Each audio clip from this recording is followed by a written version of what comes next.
Okey, hari ni kita nak test satu batu ni, nama dia Damar Wulan. Damar Wulan. Ini belum masuk blok Jadi kalau kata nanti dia ada kebal umum, maharnya adalah mahar mahar belum masuk blok Jadi otak-otak kita dah tahulah. Ini ada warna hijau atas dia. Memang menawan, memang menarik. Ini bukannya kuningan sebab dia tak lekat magnet. Damar Wulan dia tak lekat magnet. Okey dah, silakan. Test ketajaman. Test ketajaman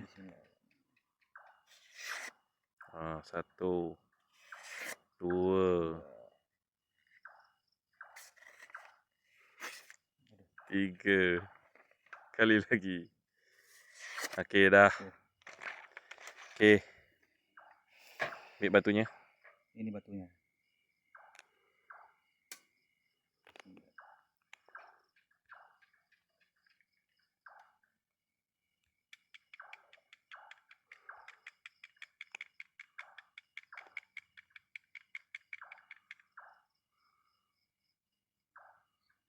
Bismillah.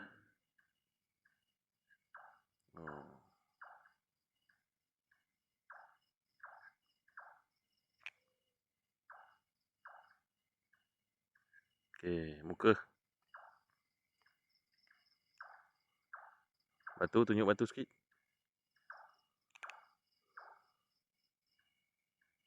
Okey. Ini macam menggaru pipi ni.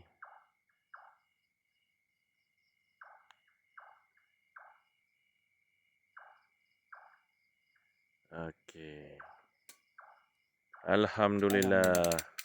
Macam mana pemeriksa barang ni? Barang lulus. Barang lulus.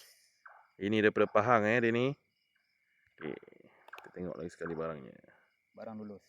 Okey, cantik. Sekejap. Okey.